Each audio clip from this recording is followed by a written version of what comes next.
Hello. Welcome to the Pulse with Dr. T. And this is live from the ICFP2020 conference, the largest scientific conference on family planning.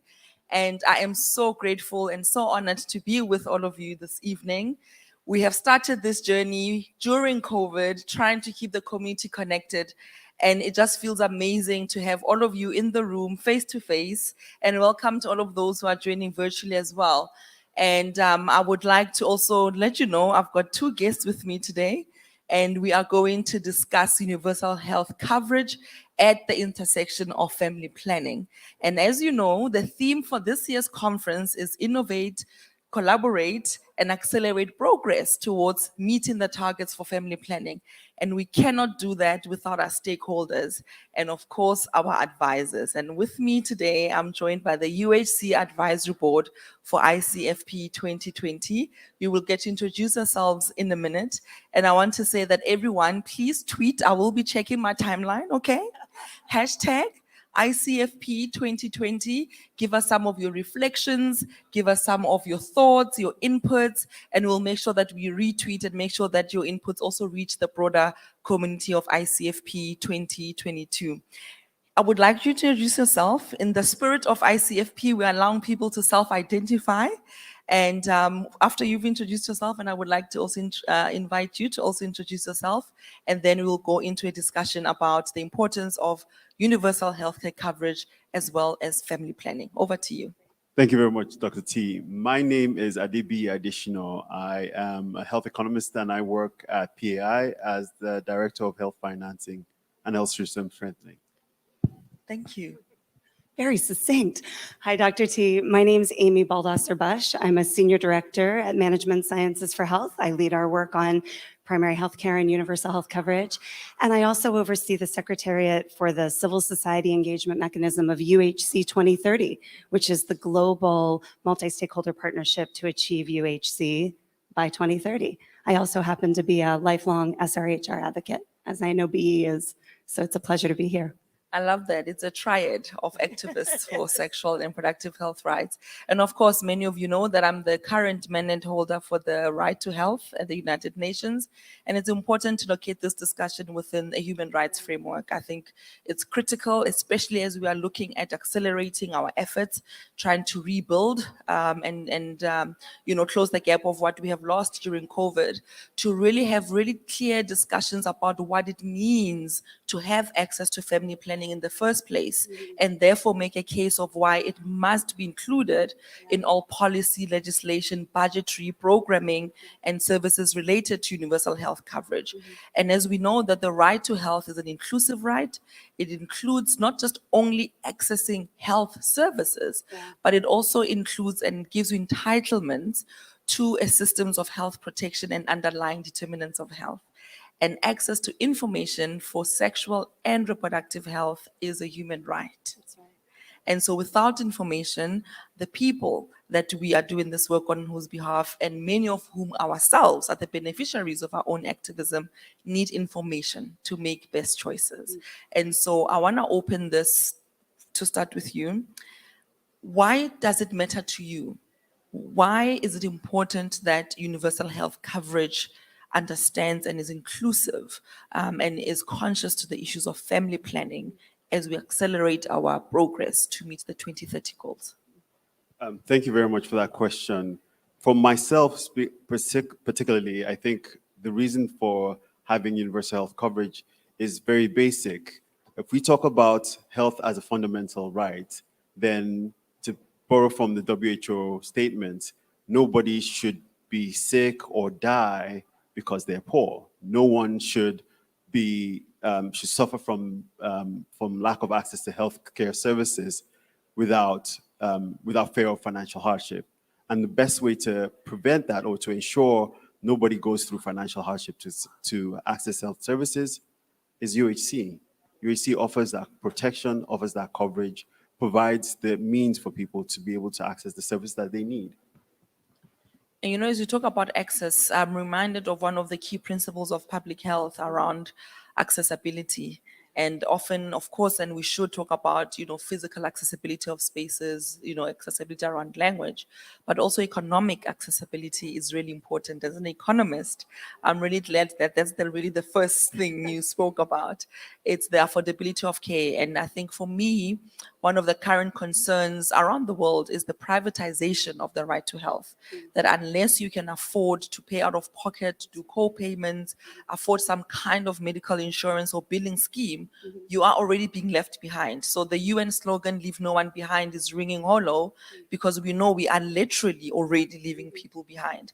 And so how do you think we should move forward in terms of some of your immediate issues that move you around universal health coverage and family planning, and perhaps maybe reflect a little bit as well on how communities such as ICFP and the moment that ICFP provides us is important in galvanizing us forward?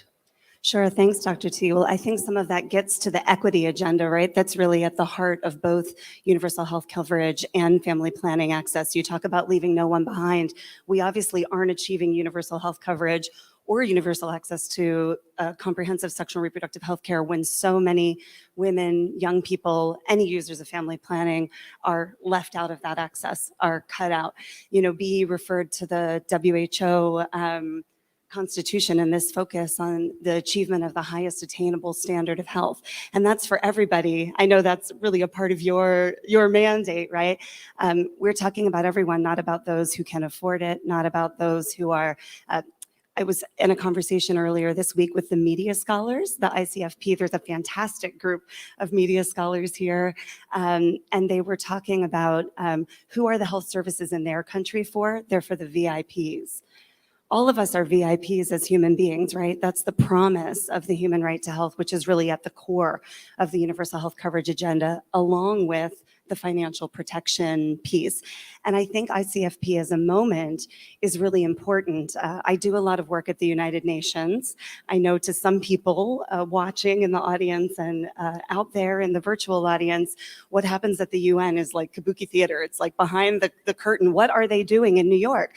And the commitments that are made there by heads of state and others, a lot of times those promises, what gets said in New York, stays in New York, right?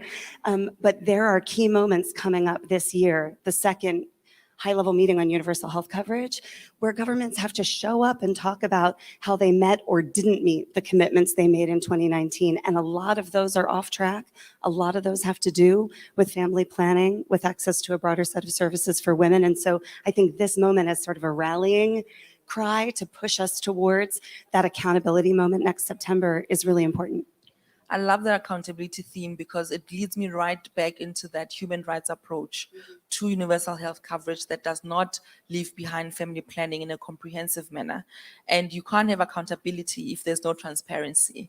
And so even in my role as the UN Special Rapporteur on the Right to Health, I'm really so intentional about demystifying what that looks like in my reporting to the General Assembly and the Human Rights Council, but also in these moments such as now, to be accessible to people so that we can talk about this almost abstract idea of the right to health. What does it look like? And again, when we speak to member states, we speak in the language of obligations, and they're quite defensive about it. And it always takes community and the advocacy of people around this room today to move us all forward. And I think all of us must support and protect the right of civil society, young people, to do their advocacy and their activism in a way that does not harm them. And I see the work we do, even as ICFP community, as part of being human rights defenders, because the human rights at risk here when family planning does not reach people, when family planning, there's stockouts, right? When people don't have modern contraceptive methods, when they cannot be managed properly for the side effects that they are having when they're on contraceptive, the lack of trained healthcare workers, like it's a whole health system approach. And always, anywhere in the world, the people who have always demanded accountability, it's always civil society and young people. So what is the message for you as we reflect, as we wrap up, and you want young people to really understand about universal health coverage at the intersection of family planning, and what are the positives, I think, that you can also highlight that we can draw on as we advocate in our activism in different spheres of life and society. Thank you so much, Dr. T. I'm really glad that you mentioned civil society. So part of the work that I do at PAI is working with civil society. PAI's entire objective is partnering with civil society organizations in country, working on these issues and being the lead in terms of holding governments, holding people who have made commitments to achieving family planning, to achieving access to health, holding them accountable.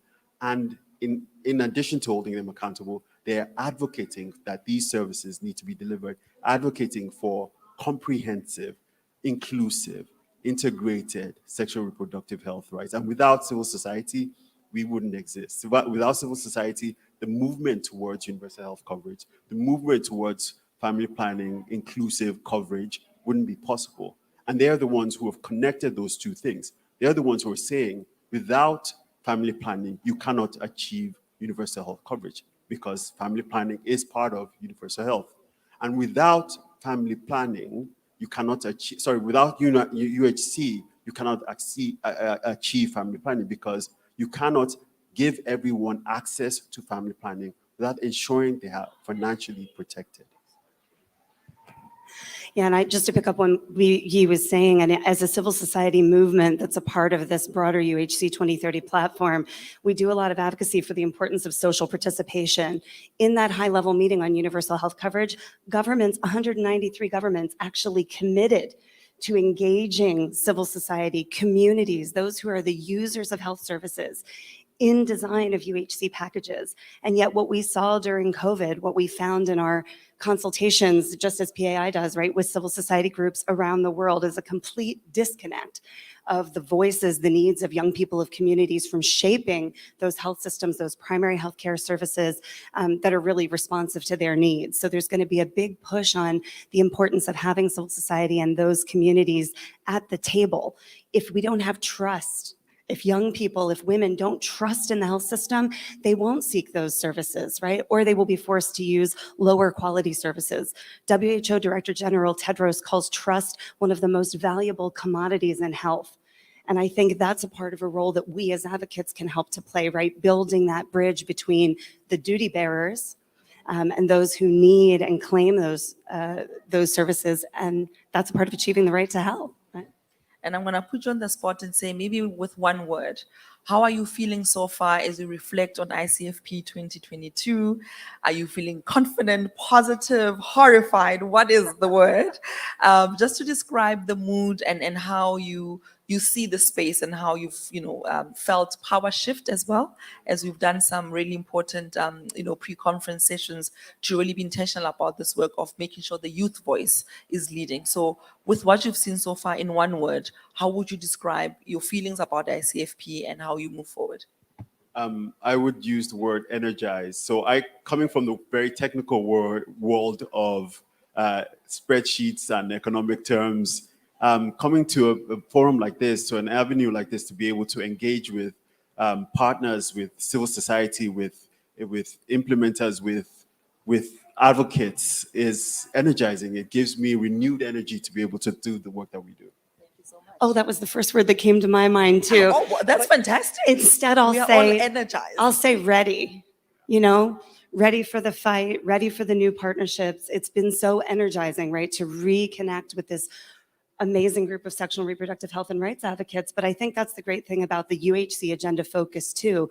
Not everyone here necessarily comes from an SRHR family planning background. We are growing that tent, we are expanding those partnerships, and we are ready. We're going to take it on with you, Dr. And we are ready to bring a human rights perspective to universal health coverage that does not leave family planning behind. It is important to underscore the importance of human rights, but the key principles of non-discrimination, equality, trust, transparency, accountability, and really, really listen to the people who we claim to be serving. And it is their agenda and their most urgent needs that should be driving all of us at the global, at the regional, at national and local levels. And I want to say thank you very much for joining us for the Pulse with Dr. T at ICFP 2020. My name is Dr. Tlaleng